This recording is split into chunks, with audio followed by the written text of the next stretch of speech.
കുറേ ദിവസത്തെ മഴയ്ക്ക് ശേഷം നല്ല തിളങ്ങി നിൽക്കുന്ന സൂര്യനെ കണ്ട ഒരു മോർണിംഗ് ആണിത്. അപ്പോൾ ഇന്ന് ബ്രേക്ക്ഫാസ്റ്റ് സീരീസ് ഡേ 4 നല്ല വെജിറ്റബിൾ സ്റ്റൂവും അപ്പവുമാണ്. ശരാശരി മലയാളികളുടെ വീട്ടിലെ പോലെ എൻ്റെ വീട്ടിലും എന്നും അപ്പവും ദോശ പുട്ട് ഇതൊക്കെ തന്നെയാണ്. പക്ഷേ ഡിഫറൻസ് വരുന്നത് കറികളിലാണ്. ഞാൻ എൻ്റെ കുക്കിംഗ് സ്റ്റാർട്ട് ചെയ്യുന്നത് തന്നെ കറികളിലാണ്. അതുകൊണ്ട് തന്നെ കുറേയേറെ കറികളുടെ റെസിപ്പീസ് ഞാൻ കാണാതെ പഠിച്ചു വെച്ചിട്ടുണ്ട്. എന്തെങ്കിലുമൊക്കെ സാഹചര്യങ്ങൾ വരുമ്പോൾ അത് ഉപകരിക്കാറുമുണ്ട്. ഞാൻ ഇപ്പോൾ ലൈഫിൽ ചെയ്തുകൊണ്ടിരിക്കുന്ന കറികളൊക്കെ പഠിച്ചത് യൂട്യൂബ് നോക്കിയല്ല കേട്ടോ. പണ്ട് നമ്മളുടെ വനിതാ മാഗസീനിൽ കുക്കിങ്ങിൻ്റെ ഒരു പേപ്പർ കാണില്ലേ, അത് കട്ട് ചെയ്ത് വെച്ചിട്ടാണ് പലതും പഠിച്ചുകൊണ്ടിരുന്നത്.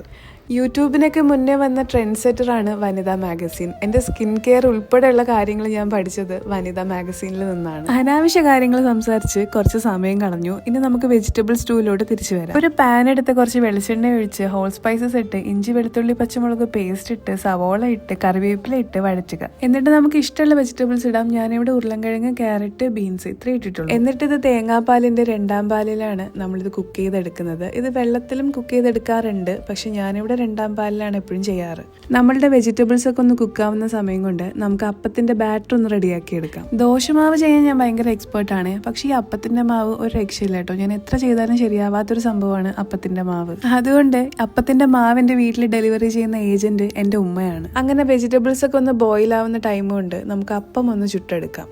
ഇന്നത്തെ ദിവസം എനിക്ക് അത്ര പോരാ കേട്ടോ. രാവിലെ എഴുന്നേറ്റപ്പോൾ തൊട്ട് എന്തോ ഒരു അപാകത. ഇനി വെയിൽ കണ്ട എന്റെ പ്രശ്നമാണോ എന്നറിയില്ല. ഒരു തരം മൂഡ് സ്വിങ് പോലെ രാവിലെ കണ്ണി കണ്ട എല്ലാവർക്കും ഞാൻ വഴക്ക് കൊടുത്തിട്ടുണ്ട്. പൊതുവെ എനിക്കിങ്ങനെ വരാത്തതാണ്, പക്ഷെ ഇന്ന് എന്താണെന്നറിയില്ല, ആകെ മൊത്തത്തില് ഒരു ഇറിറ്റേഷൻ. പക്ഷെ നിങ്ങൾക്ക് എന്റെ വീഡിയോയില് ആ ഇറിറ്റേഷൻ കാണാൻ പറ്റില്ല. എന്റെ ഇറിറ്റേഷൻ കാണുന്നത് എന്റെ വീട്ടിലെ 2 പ്രോപ്പർട്ടീസ് ആണ്, ഒന്ന് വലുതും ഒന്ന് ചെറുതും. ഇതൊരു ഡിസ്ക്ലെയിമർ ആണ്. വീഡിയോസിലുള്ള സമാധാനം കണ്ടിട്ട് നിങ്ങൾ ഒരിക്കലും വിചാരിക്കരുത് എല്ലാവരുടെ ലൈഫിലും സന്തോഷവും സമാധാനം മാത്രമേ ഉള്ളൂ എന്ന്. എന്റെ വെജിറ്റബിൾ സ്റ്റൂവിനെ ഒത്തിരി ഇട്ട് വേദനിപ്പിക്കാതെ നമുക്ക് കുറച്ച് കുരുമുളക് പൊടിയും കുറച്ച് മല്ലിയിലയും പിന്നെ 1ാം പാലും ഒഴിച്ച് ഇതിനെ അങ്ങ് ക്ലോസ് ആക്കാം. ഇതിൽ ശ്രദ്ധിക്കേണ്ട ഒരേ ഒരു കാര്യമാണ് വെജിറ്റബിൾസ് നല്ലതുപോലെ കുക്കായതിനു ശേഷം മാത്രം 1ാം പാൽ ഒഴിക്കുക. പൊതുവെ ഞാൻ ഇതിൽ വേറെയും അലങ്കാര പരിപാടികളൊക്കെ ചെയ്യാറുണ്ട്. ഞാൻ പറഞ്ഞില്ലേ ഇന്ന് തീരെ മൂഡ് പോരാ, അതുകൊണ്ട് ഇതൊന്നും ഞാൻ ചെയ്തിട്ടില്ല. 1ാം പാൽ ഒഴിച്ച ശേഷം കുറച്ചു നേരം വെയിറ്റ് ചെയ്ത് കഴിഞ്ഞാൽ നല്ല തിക്കായിട്ടുള്ള ഒരു ഗ്രേവി നമുക്ക് കിട്ടും. പക്ഷെ ഇന്ന് എനിക്ക് അതിനുള്ള ക്ഷമയില്ല. അപ്പൊ നമ്മളുടെ വെജിറ്റബിൾ സ്റ്റൂ റെഡിയായി. ഇതേ ഫോമിൽ തന്നെ നമുക്ക് മട്ടനും ചിക്കനും ഒക്കെ ചെയ്യാം. എല്ലാം തന്നെ നല്ല ടേസ്റ്റ് ആണ്, അപ്പത്തിന്റെയും ചപ്പാത്തിന്റെയും. അങ്ങനെ നമ്മളുടെ ചൂടപ്പവും ചൂട് വെജിറ്റബിൾ സ്റ്റൂവും റെഡിയായി. ഇത് നല്ല കോമ്പിനേഷൻ ആണ് വിത്ത് കട്ടൻ ചായ.